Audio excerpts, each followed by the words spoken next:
राणीपुर गमबट वासी वापारी محمد عاصم Junejo National Press Club Ranipur पहुची احتجاج कंदे चयो आहे त गमबट जे रहवासियुनि दिलीप कुमार ऐं हरपाल दास मुंहिंजे मथां कब्ज़े जा कूड़ा इल्ज़ाम लॻाए मूंखे मौत मार धमकियूं ॾेई रहिया आहिनि।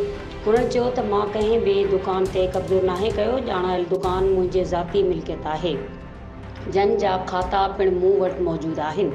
हुन चयो त दिलीप कुमार ऐं हरपाल दास खां मूं 6 लाख रुपया ब्याज ते वरिता हुआ, जेके मूंखे एग्रीमेंट मुताबिक़ 2021 में ॾियणा आहिनि, पर वक़्त खां अॻु उन्हनि मुंहिंजे दुकान जा ताला टोड़े पंहिंजा ताला हयां, जेके मूं टोड़े पंहिंजा ताला लॻाया आहिनि। गमबट जा दीवान मुंहिंजा ॿाहिरि आहिनि, दीवारनि जी मिल्कियत ते कब्ज़े जो सोचे बि नथो सघां।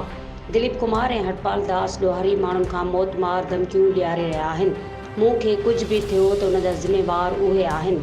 हुन IG Sindh DIG Sukkur SSP Khairpur खे अपील कई त मामले जो नोटिस वठी शफ़ाफ़ नमूने इंक्वायरी कराए मूंखे तहफ़ुज़ फ़राहम कयो वञे। दिलीप कुमार जेको प्लाट चवे थो त असां वरितो आहे, दुकान ठारायो आहे, उहो मूंखे उन खां 6 लाख मां उन खां वरिता हुया व्याज ते, जेके उनखे मां चेक बि ॾिना आहिनि, जेके 2020-21 में मूंखे उनखे पेमेंट करणी आहे, उहा मां कंदुसि, पंहिंजो दुकान ख़ाली कराईंदुसि।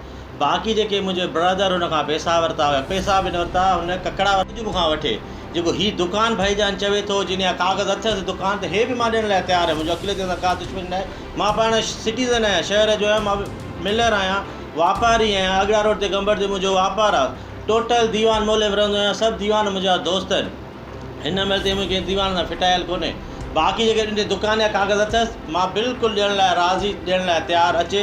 बाक़ी न त मां हे कोर्ट में वियो आहियां, मां वियो आहियां, ही कोर्ट जा कागज़ आहिनि, 24 तारीख़ हाज़िरी पिया। भरिसां वारो दुकान दोस्त भरिसां दुकानदार उन मूंखे ॾसियो त यार हे दुकान सेल कयो अथनि अॼु। मां चयो हर जॾहिं दुकान ई मुंहिंजो आहे त हे सेल कीअं थो करे सघे, इहो सेल त थी करे ई नथो सघे। हा, खातो अथसि दुकान जो, लिखत मुंहिंजी आसिम रज़ा जूणे जी लिखत आहे, हिनखे करे सेल, मूंखे का ताक़त ई न आहे। अॼु बि दुकान जो मालिक इहो आहे, मां दुकान जो मालिक न आहियां। जॾहिं मां उते जा ॻाल्हियूं पिया कयूं त जंहिं दुकान वरितो आहे सोबे देरे जो हुयो मुख्तियार गाॾई, उहो बि उन महिल आयो। मज़ीद खबरों और तफसीलात के लिए विजिट करें हमारी वेबसाइट www.awamiNewsHD.com।